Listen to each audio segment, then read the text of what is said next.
Hi guys, I hope you're fine today. I'm so happy to be with you again this week. If you are as happy as I am, please like just now. Vous savez que vos likes me font plaisir et m'encouragent à continuer. Alors, in today's lesson, avant de commencer la leçon du jour, je voudrais vous dire à quel point vos retours chaleureux m'ont fait plaisir par rapport au blog de la semaine dernière. Pour ceux qui ne l'ont pas vu, je vous mets l'affiche là. C'était une manière totalement inédite de vous faire court. Je vous ai pris avec moi sur mon épaule, explorer divers endroits à la fois géographiquement et thématiquement au niveau de l'anglais. Donc comme vous avez aimé, je vous en referai quand l'occasion se présentera. But for today's lesson, we are going to study something not really, how could I say that? Something not really positive, but then this negative thing was turned into something positive. Alors on commence direct. Vous voyez ce que j'ai utilisé là? The negative thing was turned into something positive. La chose négative, qui représente la thématique du jour, a été transformée en quelque chose de positif. Donc transformer, quand on change d'état, eh bien on utilise turn, ok? Was turned into something positive, ok? Et ce verbe-là, to turn, qui ne signifie pas seulement tourner, le verbe turn peut également s'utiliser dans un sens plus figuré, comme je viens de le faire. It was turned into something positive. Ou alors, pour l'âge, par exemple, like my little niece turned 11 last summer. Ma petite nièce a eu 11 ans. Vous voyez, justement, en anglais, il traduit très bien ce passage, ce changement. Ok, she turned 11 last summer. Ok, elle a eu, c'est comme ça qu'on va dire en anglais, elle a eu 11 ans. Donc, vous voyez des plusieurs sens du verbe turn, qui ne signifie pas seulement tourner. So, what I'm going to talk about is this story.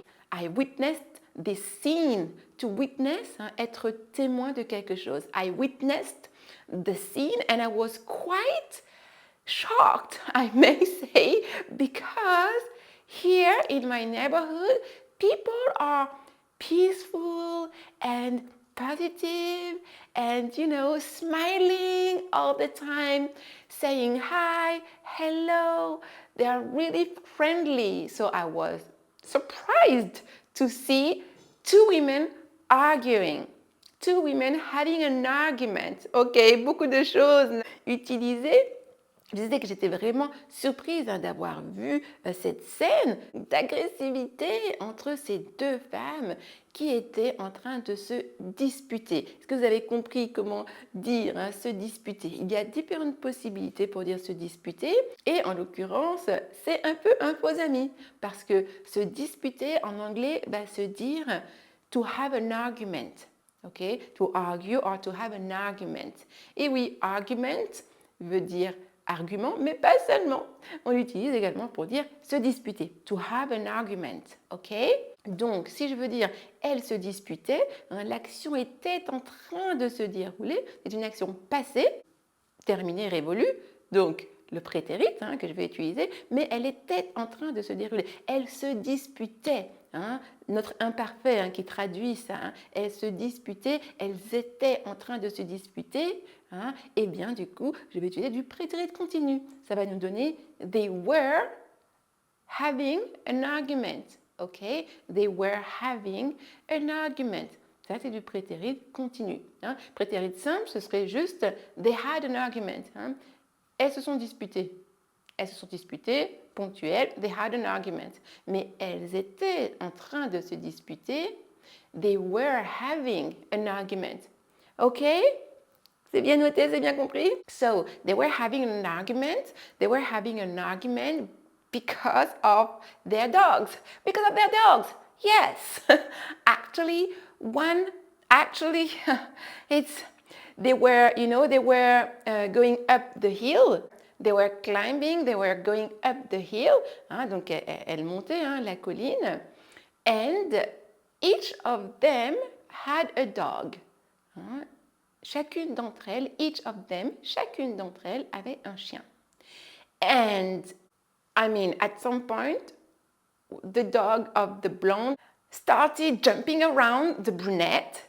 He started jumping around, and one of the dogs bit the brunette. Un des chiens a mordu la brune. To bite, bit, bitten, mordre. Ok, donc prétérit bit, B-I-T. Ce n'est pas sûr de quel chien il s'agissait. Était-ce le chien de la blonde ou le propre chien de la brune? We don't know, but she was bitten. She was bitten.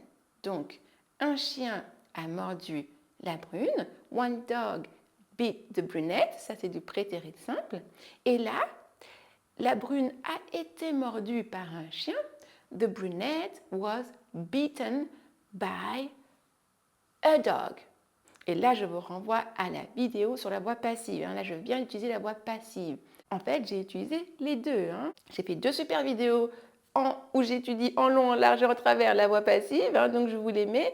Allez-y si vous avez besoin de réviser la voix passive. Donc, un chien a mordu la brune.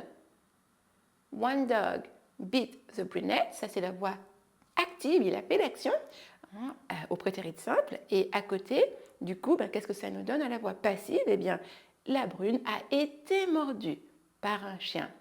The brunette was bitten by a dog.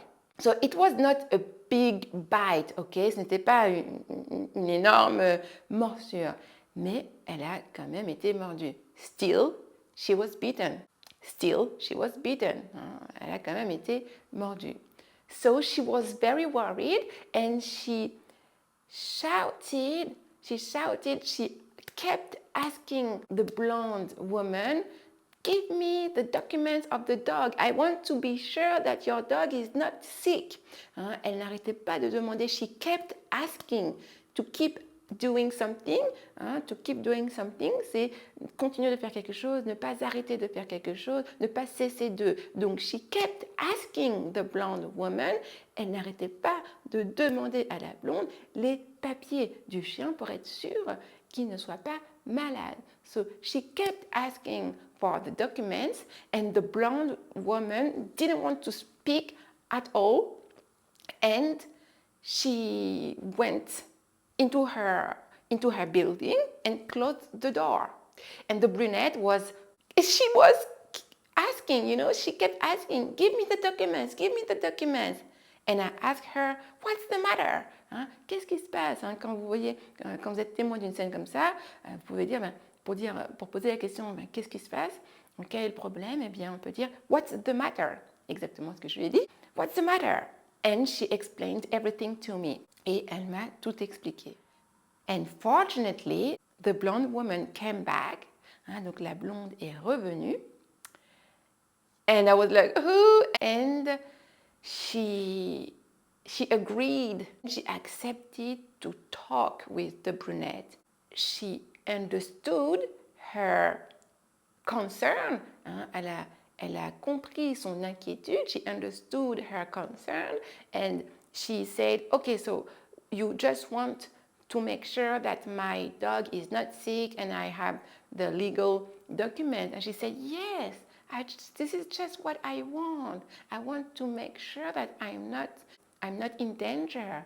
Elle lui a dit oui, je veux juste être sûre que je ne suis pas en danger, que je suis bien, que je ne vais pas être malade. And with dialogue, when you take time to talk, when you take the time to have a decent conversation, to hear the needs and the concern of the person, you can solve any problem. You can solve anything.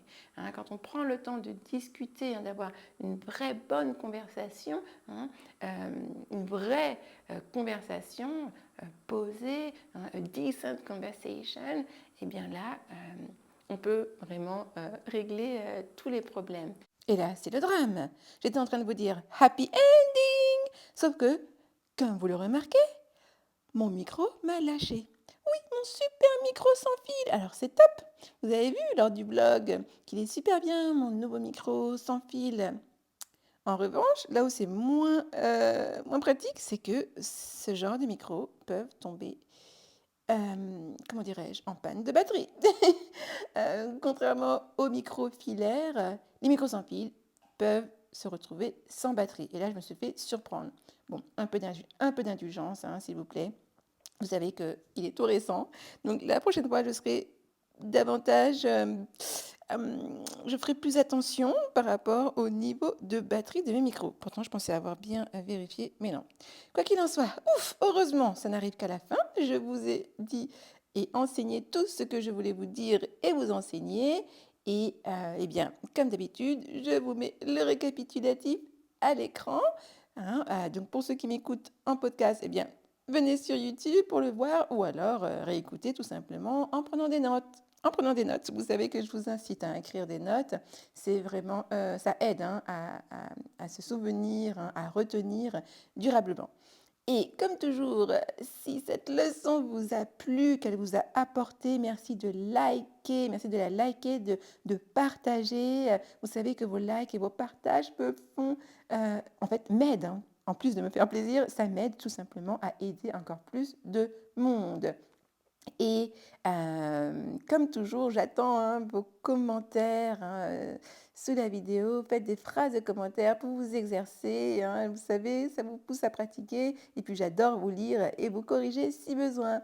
Voilà, et bien écoutez, sur ce, je vous souhaite... Ah oui, non, dernière petite chose, comme comme vous le voyez à l'écran. Si vous n'êtes pas encore abonné, pour ceux qui ne sont pas encore abonnés, cliquez sur le bouton s'abonner en cliquant sur la petite cloche pour être sûr de ne rien manquer. Voilà, là je vous ai vraiment tout dit. Have a very nice day and see you soon. Bye.